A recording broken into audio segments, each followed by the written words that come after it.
Hi hello friends, ಹೇಗಿದ್ದೀರಾ? ಇದು ಇವತ್ತಿನ video Sunday video.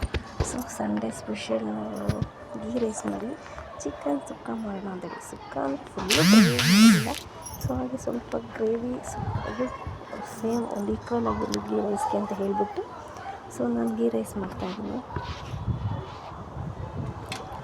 So ghee ರೈಸಿಗೆ ಸ್ವಲ್ಪ ನಾನು ಜಾಸ್ತಿ ಯಾವುದಕ್ಕೂ ಮಸಾಲೆ ಹಾಕೋದಿಲ್ಲ. ಸೊ ಹಾಗಾಗಿ ಇಲ್ಲಿ ನಾನು ಕಾಯಲ್ಲಿ ಯೂಸ್ ಮಾಡೋದ್ರಲ್ಲಿ ಹಾಲು ಯೂಸ್ ಮಾಡ್ತಾಯಿದ್ದೀನಿ. ಅಷ್ಟು ಕೆಲವು ಕರ್ಡ್ ಹಾಕ್ತಾರೆ, ನಾನು ಮೊಸರು ಏನೂ ಹಾಕೋದಿಲ್ಲ. ಸೊ ಸ್ವಲ್ಪ ಚಕ್ಕೆ, ಲವಂಗ, ಏಲಕ್ಕಿ, ಹಸಿಮೆಣಸಿನ್ಕಾಯಿ, ಪುದೀನ, ಕೊತ್ತಂಬರಿ, ಏಲಕ್ಕಿ, ಸ್ವಲ್ಪ ಶುಂಠಿ ಬೆಳ್ಳುಳ್ಳಿ ಪೇಸ್ಟು, 2 ಈರುಳ್ಳಿ, ಸುಮಾರಾಗಿ ಮೊಗ್ಗು 2 ಹಾಕಿರ್ತೀನಿ ಅಷ್ಟೇ. ಫೈನಲಿ ಕೊನೆಗೆ ನಾನು ಕೊತ್ತಂಬರಿ ಹಾಕ್ತೀನಿ. ನೀರೆಲ್ಲ ಹಾಕಿದ್ಮೇಲೆ ಲಾಸ್ಟಿಗೆ ಕೊತ್ತಂಬರಿ ಹಾಕ್ತೀನಿ. ಸೊ ಅದು ಫ್ಲೇವರ್ ಚೆನ್ನಾಗಿರುತ್ತೆ. ಫಸ್ಟ್ ಟೈಮ್ ಎಣ್ಣೆಲಿ ಇದಾಯಿತು ಅಂದರೆ ರೈಸ್ ಜೊತೆ ಸಿಕ್ಕೋದಿಲ್ಲ ತಿನ್ನೋದಕ್ಕೆ. ಸೊ ನಾನು ಫಸ್ಟೇ ತುಪ್ಪ ಹಾಕೋದಿಲ್ಲ. ಸೊ ಎಣ್ಣೆ ಹಾಕ್ಬಿಟ್ಟು ಎಲ್ಲ ಫ್ರೈ ಮಾಡಿ ಆಮೇಲೆ ತುಪ್ಪ ಹಾಕ್ತೀನಿ. ನೋಡಿ, ಕೊನೆಗೆ 1-2 ಸ್ಪೂನ್ ಇಷ್ಟು ತುಪ್ಪ ಹಾಕಿ ಕುಕ್ಕರ್ ಕ್ಲೋಸ್ ಮಾಡ್ತೀನಿ.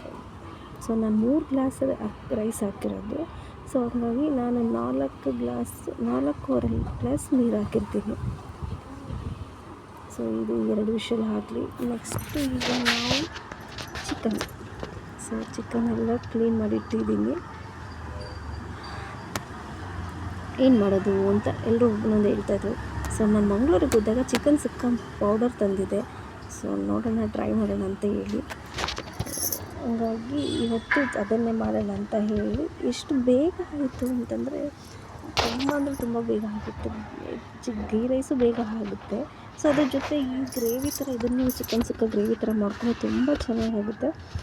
ಸೊ ನಾನಿಲ್ಲಿ ಒಂದು 4 ಸಣ್ಣ ಈರುಳ್ಳಿ, 4 ಈರುಳ್ಳಿ ಕಟ್ ಮಾಡಿ ಸೊ ಆಮೇಲೆ ಚೆನ್ನಾಗಿ ಫುಲ್ ಫ್ರೈ ಮಾಡಿಕೊಂಡು ಫುಲ್ಲು ಚೆನ್ನಾಗಿ ಫ್ರೈ ಆಗಲಿ ಅಂತ ಹೇಳಿ ಆಮೇಲೆ ಒಂದು 5 ಶುಂಠಿ ಬೆಳ್ಳುಳ್ಳಿ ಪೇಸ್ಟ್ ಮನೇಲಿ ಮಾಡಿದ್ದು ಖಾಲಿ ಆಗುತ್ತೆ. ಸೊ ಹಾಗಾಗಿ 5 ರೂಪೀಸ್ ಪ್ಯಾಕೆಟ್ ತೊಗೊಂಬಂದು ಹಾಕಿದ್ದೀನಿ.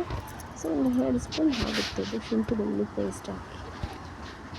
ಇಷ್ಟೇ, ಬೇರೆ ಏನು ಇದು ಮಸಾಲೆನೂ ಜಾಸ್ತಿ ಅನಿಸೋದಿಲ್ಲ. ಸೊ ಕಮ್ಮಿ ಮಸಾಲೆ ಇರುತ್ತೆ, ಟೇಸ್ಟ್ ತುಂಬ ಚೆನ್ನಾಗಿರುತ್ತೆ. ಸೊ ನಾನು ಮಂಗಳೂರಿಗೆ ಹೋದಾಗ ತುಂಬ ಆ್ಯಕ್ಚುಲಿ ಚಿಕನ್ ಸುಕ್ಕನ ಇನ್ನೂ ತುಂಬ ಮಸಾಲೆ ಜಾಸ್ತಿ ಇದು ಮಾಡೋದಿಲ್ಲ, ಖಾರನೂ ಕಮ್ಮಿ. ಸೊ ಇದಕ್ಕೆ ಸ್ವಲ್ಪ ಚಿಕನ್ ಹಾಕಿ ಅದಕ್ಕೆ ಸ್ವಲ್ಪ ಟರ್ಮರಿಕ್ ಹಾಕ್ಬಿಟ್ಟು ಉಪ್ಪು ಹಾಕ್ಬಿಟ್ಟು ಚೆನ್ನಾಗಿ ಸ್ವಲ್ಪ ಎಣ್ಣೆ ಬಿಡಲಿ. ಇಲ್ಲಿ ಮಸಾಲೆಗೆ ಏನಂದರೆ 2 ಚಕ್ಕೆ, ಒಂದು 3 ಲವಂಗ, ಮೆಣಸು, ಜೀರಿಗೆ ಮತ್ತು ಈ ಬೆಳ್ಳುಳ್ಳಿ ಇಷ್ಟು ಸ್ವಲ್ಪ ಫ್ರೈ ಮಾಡ್ಕೊಂಡಿದ್ದೀನಿ. ಸೊ ಅದಾದಮೇಲೆ ಒಂದು 10 ಮೆಣಸಿನ್ಕಾಯಿ, ಗುಂಟು ಮೆಣಸಿನ್ಕಾಯಿ ಹಾಕಿದ್ದೀನಿ. ಅದಾದಮೇಲೆ ನೆಕ್ಸ್ಟ್ ಇಲ್ಲಿ ಒಂದು ದೊಡ್ಡ ಹೋಳುಕಾಯಿ, ಸ್ವಲ್ಪ ಕರಿಬೇವು, ಇದನ್ನು ಸ್ವಲ್ಪ ಹಾಗೆ ಫ್ರೈ ಮಾಡಿ. ಇಷ್ಟೇ ಮಸಾಲೆ, ಬೇರೆ ಏನು ಮಸಾಲೆ ಇಲ್ಲ.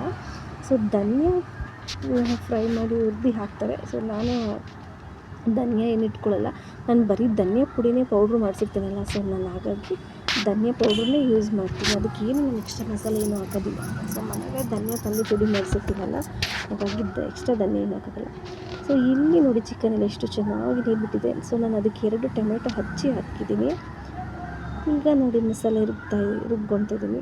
ಏನು ಮಸಾಲೆ ಇಲ್ಲ ನೋಡಿ. ಇದಕ್ಕೆ ನಾನು ತೊಗೊಬಂದು 2 ಪ್ಯಾಕೆಟ್ ತಂದಿದ್ದೆ, ಅದ್ರ ಜೊತೆಗೆ 2 ಸ್ಪೂನು ಧನಿಯಾ ಪುಡಿ ನೋಡಿ. ಇಷ್ಟೇ ತರಿ ಸ್ವಲ್ಪ ಪೇಸ್ಟ್ ಮಾಡಿಕೊಂಡು ಅದು ಹಾಕಿ ಲಾಸ್ಟಿಗೆ ಕೊತ್ತಂಬರಿ. ಎಷ್ಟು ಬೇಗ ಆಗುತ್ತೆ ಅಂದರೆ ಮಸಾಲೆನೂ ಅಷ್ಟು ಏನು ನಮಗೆ ಹಾಕಬೇಕು ಅಂತಲೂ ಅನಿಸಲ್ಲ.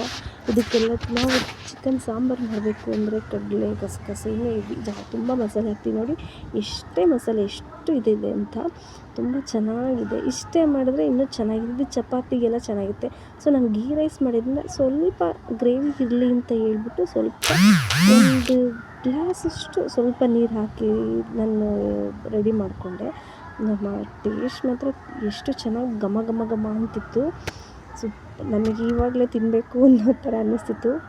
ಸೊ ನೋಡಿ, ಕೊನೆಗೆ ತುಂಬ ಚೆನ್ನಾಗಿ ಬಂದಿತ್ತು ನೋಡಿ. ಅಷ್ಟು ಏನೂ ತೆಳುವಾಗಿಲ್ಲ, ಕರೆಕ್ಟಾಗಿ ಗ್ರೇವಿ ಟೈಪಲ್ಲಿ ಆಗಿದೆ.